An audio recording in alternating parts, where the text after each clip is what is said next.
Hello there, Sye here. I made a video a while back about my marijuana confession and why I quit marijuana. And then I made another follow-up video not too long ago about how to quit marijuana.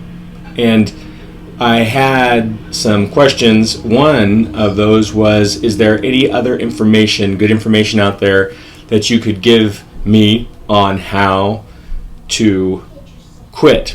And so this is about more than quitting marijuana. This is about your energy cultivation. And when I say energy cultivation, I mean physical energy, but I also mean mental energy, but a state of mind.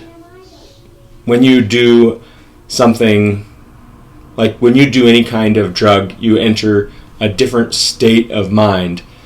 Your dopamine in your brain, obviously, many people know this, increases, or the release of dopamine is increased, and you feel good. The body, the mind, you feel happier, better for that time while this dopamine is at a higher level. Now, after your high is done, then your dopamine levels are lower, and they're lower than they were before you ever started the addiction, meaning that there's an imbalance that has occurred. So now, in order to feel good again, you want to have more of that thing that made you feel good so you can feel kind of almost like normal again. So that is a little bit about the cycle of addiction. So how do we move out of this? Now, some addiction is obviously worse than others. Now, people are addicted to Netflix or to Amazon Prime movies, as I can admit that I have been, and this is one of the addictions that I want to overcome. But there's something about any addiction that is also a form of escaping. So, and I know these are common ideas here, that we're doing something that's going to increase that chemical that makes us feel good, but we're also trying to escape something. We don't feel good in our normal life, so we do this thing to escape and be in a place where we feel good for that time. The hard thing is it becomes a cycle, and we're trapped in it, and everything revolves around that addiction. So when I'm speaking about addiction, I'm not talking about somebody who once in a while has something that they do that they enjoy, and it basically doesn't lead to any serious consequences because it's not that harsh of a thing. For example, if somebody were once in a while eating some marijuana, and in the form that they eat it to get high, meaning that it was cooked, and they did that like once in a blue moon and they didn't even think about doing it again after that, it's probably not an addiction. Although it still might have life-changing consequences depending on the particular situation you're in. So I'm not promoting that, but I definitely understand that, and because I engaged in that pretty indulgently over a long period of time in my life, then I can really relate. So now we're talking about, how do you basically get your energy, how do you get your dopamine back, how do you enter a state, or how do you continue to cultivate a type of a life that brings you something that is desirable without making yourself a slave to a chemical substance. So the first thing we have to realize is that everybody has some form of pain and suffering that they're going to have to deal with in their life. And none of us are exempt from that. A baby that is neglected when it has a need goes through pain and suffering. So on some level, you experience this wanting something and not having it, or you were abused in some way, whatever it might have been, or you allow yourself to be abused, you're a victim, you feel like life is hard and it's not your fault. It's just that you are always being abused by somebody, mentally, physically, whatever. This is a state of consciousness, and it can be overcome. So the first step in overcoming addiction is to realize that you have an addiction. And if you're watching this video, you probably realize that you either have an addiction or that you want to cultivate energy in a way that makes you feel good in a general sense instead of having to depend on something outside of yourself. Now, just because people are imperfect and life is imperfect and there isn't a state of balance that you are ever going to reach that is going to be perfect, then you're going to constantly need to be adjusting and working in your situation to get more of the results that you want. So one of the big things is changing your habits around addiction. Now, if your addiction is something simple, like you drink too much coffee or you just want to quit coffee completely, then the best thing to do if you want to quit completely would be, first of all, to probably just say, I'm done with coffee. Or if you want to get a good start with it and you don't want to put yourself under a lot of mental pressure of I can never have this again, then say, I'm not going to do this for a month, or I'm not going to do this for a week. See how things change when you're not doing it. And if it's something simple like coffee that's not that obviously has some good things about it as well, then that type of way of dealing with it is a good way to experiment with it, and it will help you to experience a different state, and you might find that that difference of state is what motivates you the most. Now there are other things to be considered here too. That change of state is sort of addictive. It's novelty. So then it's about, well, what can I do that gives me a change of state that doesn't really have high consequence or that is actually beneficial? Now, one way to do that is exercise. And we were made to move, so obviously getting really physically engaged once a day at least, and it doesn't have to be intense every time, but just physically engaging in ways that get your blood flowing, then that is a way to really change your state. Whereas walking is good for you, gets things circulating, gets your blood flowing, gets your breath going, very good for you, but it will change your state as well. So that's a way to change your state minorly. High intensity, way to change your state majorly.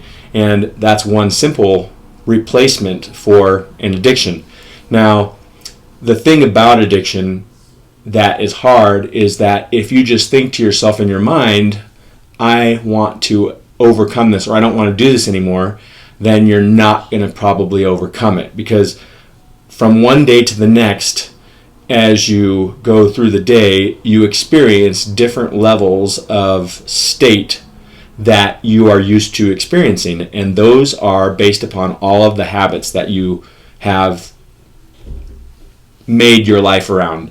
So you might go to bed at night thinking, oh, I'm never going to do this again. Or you might even go to bed feeling good, saying, oh, I feel good right now, but I'm never going to do this again. You wake up the next morning, you feel bad. You really are like, oh man, I don't feel good. This is going to be so hard not to do this again. Then middle of the day, you're like, you know what? Actually, I like that. I'm going to do that again. Even though I don't want to do it again necessarily, maybe I do like that.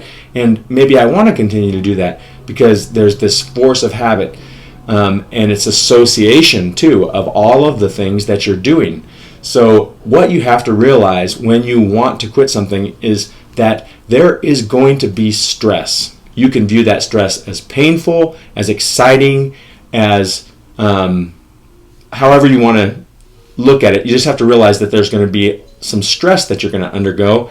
And the peak of that stress for a lot of people is around the third day. And that's just based upon my experience of my own and talking with other people, that as your body purges out the substance that you have become addicted to, or as you change your habits and your whole physiology goes through changes based upon even a habit change, then you might experience some depression, you might be confused, you might have low energy, you might be tired. So just realize that as you're going through that this is a normal, expected consequence of the change.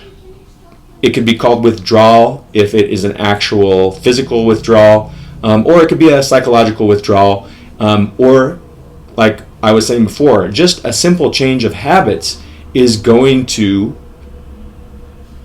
change your state, and it never is how you expect it to be. So you just have to be prepared for it and know that you're going to do it. And that's where a decision comes in. Because like I said, if you keep thinking, I'm going to do this, you're not going to do it, because when the next day comes, you're going to just go through your ritual again, because that's what your body is depending on. And that is the easiest thing to do. In fact, it's almost irresistible.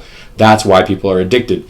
So you have to actually say, nope, I'm deciding today that on this day, maybe that's tomorrow, maybe that's today, and it's okay for it to be tomorrow, but you have to decide, I'm changing things, and you're going to do something different. And it helps if you have an idea that is something great that you want to achieve, or something that you want better for yourself, or you're going to do something special as a result of not doing this anymore. So you're replacing this empty void with the excitement and the hope of things to come, the knowledge that you are actually going to become a better version of yourself, for example. You're going to become a more healthy version of yourself. And when it comes right down to it, life, one of the best things in life is health, overall health, physical, mental. That alone is a big enough motivator, and at the peak of health is joy. The joy is a natural feeling in your body. Now, I don't experience this all the time, because I think that the joy that I'm talking about is usually experienced from a complete letting go. And that means that all that you are addicted to, you literally let it go. And that's not as easy as making a replacement of addictions. So you could substitute tea for coffee, for example, and if it still has caffeine in it, you're still addicted to caffeine, but maybe you get a few more benefits from the tea than you do from the coffee. Maybe it has some extra minerals in it that are good for you, and there's a different level of antioxidants. And I mean, this is just an example that might not be 100% true, but it is true with certain teas. And maybe you don't have some of the other specific chemical compounds that coffee has that bring you down, or that are a little bit more stressful on your body. So you've changed things, you've maybe replaced with a better addiction, but it's still an addiction. So when you let go of that, when you take a break from that, you get to experience not being dependent on something outside of yourself to feel good. Maybe you let it go to God, or you offer it up as a sacrifice, for example. And when you do that, then you are deciding, okay, I'm not going to depend on this thing. I want to be free. I want to be able to live how I did when I was a kid, when I wasn't dependent on this stuff. And you enter a state where you go through a withdrawal, and then you experience something what I would call joy. And it might come hard. You might not get it right away, but when you do get it, you'll know that you have it, because it's such a profound good feeling, and it doesn't really leave you. One of the key identifiers of this state is that when you wake up in the morning, even though you're tired, there's like a smile behind you, that's behind your face, that knows that you are good. And this is something to aspire to in life, and something to learn how to maintain. Energy will go higher and lower, but joy is something that can be maintained in spite of those highs and lows, even in sorrow. Now, that's a subject for another video to maybe explain the relationship of those emotions. But quitting addiction, gaining more energy, basically recognizing the addiction, making an actual decision that you're not going to do it, providing a substitution for yourself, and a goal of something greater, something you want to do, achieve. Also knowing that you can give something up temporarily to take that pressure off of yourself about never, because never is a mighty long time. And I've had said never about some things, and in some situations I do believe that's a good thing, but it might be hard for you to mentally deal with that. A lot of times it's better to set long-term, or have a long term that you're not going to do something and then decide again not to do it until you get to the point where you're just so happy you don't do that thing anymore that you just don't want to go back to it. And that's, for example, even though, and I think this is important especially for people who are addicted to marijuana, I don't look at marijuana and think, oh, that horrible bad thing. There are days when I smell marijuana in the air here in Colorado where I live, and where I might see it because it's legal, it's all around, and I think I have this nostalgic feeling about that thing and what that good feeling was when I had it.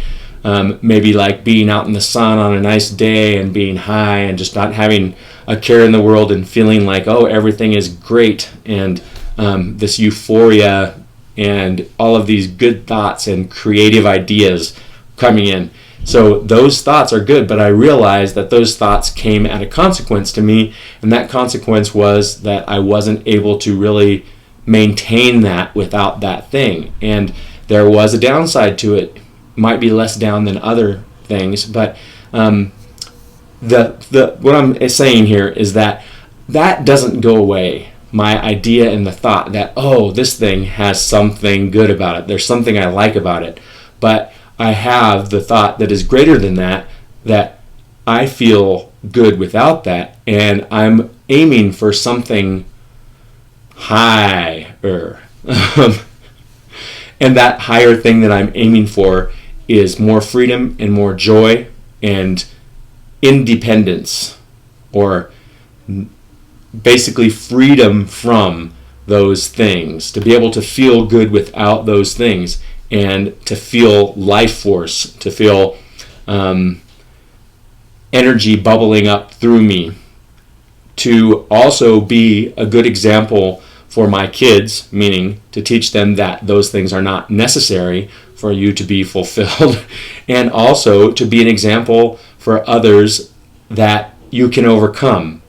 Not that I'm great, but anybody who overcomes is an example for others that they can overcome too. And so that is what I had to say for today. I hope this helped, and I look forward to seeing you in the next video.